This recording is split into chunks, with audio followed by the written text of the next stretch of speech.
Hello friends, मैं हूं doctor नान and welcome my channel technical dentist. Friends, आज मैं बताने वाला हूं कि दांत निकलवाने के बाद जिस दिन डेंटिस्ट से आप दांत निकलवाते हैं, जिस दिन टूथ एक्सट्रैक्शन होता है, तो हमें किन चीज़ों का प्रिकॉशन लेना चाहिए। आज हम बहुत संक्षेप में आपको बताने वाले हैं कि दांत निकलवाने के बाद हमें क्या करना चाहिए और क्या नहीं। तो सबसे पहले हम जानते हैं कि दांत निकलवाने के बाद हमें क्या करना चाहिए। तो टूथ एक्सट्रैक्शन के बाद डेंटिस्ट जो है वो एक गॉज कॉटन जो है वो आपके दांतों के उस पोर्शन पे जहां पर दांत निकाला गया है वहां आपको लगाते हैं, जिसे आपको कम से कम आधे घंटे तक रखना होता है।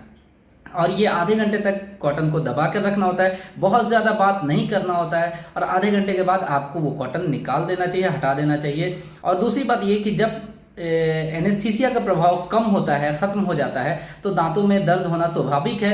तो इसके लिए हमें करना होता है कि जो डेंटिस्ट हमें दवा मेडिसिन प्रिस्क्राइब किए हैं उसे हमें ले लेना चाहिए।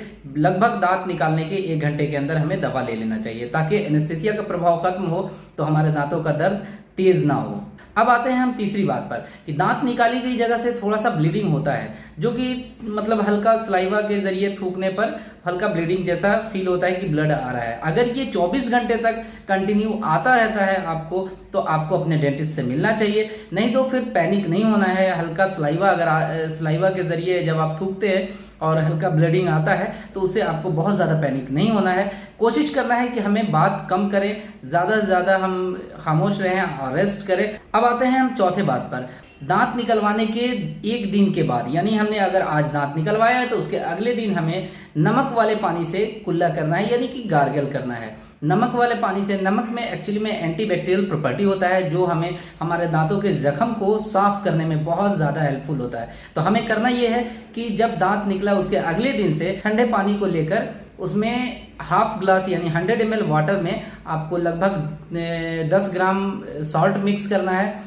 इसी तरीके से इसे लगभग दिन में 2 या 3 बार आप कर सकते हैं, और ये तब तक करना है जब तक आपका मेडिसिन चल रहा है। अब हम आते हैं 5वीं बात पर। तो हमें स्वेलिंग से बचने के लिए हमें क्या करना होता है, आइस पैक का इस्तेमाल करना पड़ता है। हम बर्फ की सिकाई करते हैं, जहाँ से हमारा दांत निकला है वहां पर हम बर्फ की सिकाई करते हैं। तो बर्फ की सिकाई करने के लिए आप चाहे तो चिल्ड वाटर रख सकते हैं या आइस क्यूब भी रख सकते हैं। आइस क्यूब को आप एक कॉटन के कपड़े में, सूती कपड़े में लपेट कर आप अपने दांत निकाले गए पोर्शन के बाहर से आप सिकाई कर सकते हैं, या फिर आइस क्यूब का छोटा टुकड़ा आप दांत निकाले गए जगह पर भी रख सकते हैं। इससे आपके दांतों को दांतों के दर्द से भी आराम मिलेगा और स्वेलिंग भी बिल्कुल भी नहीं होगा। और रहा बात अगर चिल्ड वाटर है तो उसको करना क्या है कि एक बाउल में वो वाटर ले लेना है, और लेने के बाद उसमें रुमाल को भिगा लेना है, जो सूती रुमाल होता है, सूती कपड़ा होता है, और भिगाने के बाद उसे अपने गाल के साइड में जिधर दांत निकला है वहां रखना है। और तीसरी चीज़ कि ठंडे पानी से अगर आप पैक लगाना चाहते हैं तो आप ठंडे पानी का एक घूंट मुंह में लेकर जिधर दांत निकला है वहां रखेंगे, और 2 मिनट के बाद जब वो पानी गर्म हो जाता है तो उसे थूक देंगे। तो ये था कि हमें क्या करना है। अब हम जानते हैं कि हमें क्या नहीं करना है। तो क्या नहीं करना है, उसमें सबसे पहली बात, पहले दिन हमें जो डाइट लेना है, जो भोजन लेना है, वो बहुत ज़्यादा गर्म, बहुत ज़्यादा स्पाइसी यानी तीता और बहुत ज़्यादा कड़ा हार्ड हमें भोजन नहीं लेना है। वैसे खाने से हमें अवॉइड करना है। फर्स्ट डे लिक्विड डाइट लेना है, जैसे आप मूंग दाल की खिचड़ी बना ले, चाहे सूजी का हलवा बना ले, जिसे आप बहुत आसानी से उसे अंदर ले सकते हैं बिना चबाए हुए। सेकेंड डे से आप कुछ भी खा सकते हैं, कोई मुश्किल नहीं है। बस ये प्रिकॉशन लेना है कि बहुत ज़्यादा हार्ड नहीं लेना है।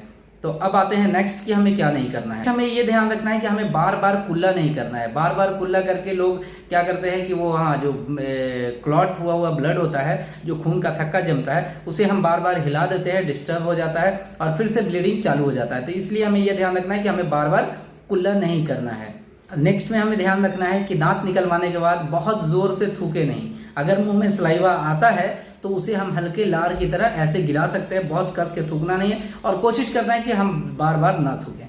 और एक चीज़ बहुत खास जो नेक्स्ट में आपको ध्यान रखना है कि दांत निकाली गई जगह पर जब डेंटिस्ट आपके दांतों को निकालते हैं तो वहां पर क्या होता है कि टूटी हुई हड्डी जैसा, या ऐसा लगता है, किसी को फील होता है कि वहां दांत का है वो टूट कर रह गया है, ऐसा फील होता है। जबकि ऐसा बिल्कुल भी नहीं है, क्योंकि दांत जहां से निकलता है तो उसके साइड के जो सॉकेट बोन होते हैं वो ऐसा फील देता है, जैसा लगता है कि वहां पर टूटी हुई हड्डी या दांत का कुछ टुकड़ा रह गया है। तो उसे ये सोचकर कि दांत का टूटा हुआ पार्ट है, ये सोचकर बार बार वहां उंगली नहीं लगाना है, जीभ नहीं लगाना है, और उससे ये अवॉइड करना है। इससे क्या होगा कि इन्फेक्शन बढ़ने का चांसेस ज़्यादा रहता है। इसलिए हमें जहाँ पर दांत एक्सट्रैक्शन हुआ है वहाँ पर जीभ या उंगली नहीं लगाना है। और सबसे लास्ट बात ये कि दांतों में ब्रश हमें फर्स्ट डे बिल्कुल भी नहीं करना है जिस दिन हमारा दांत निकला है।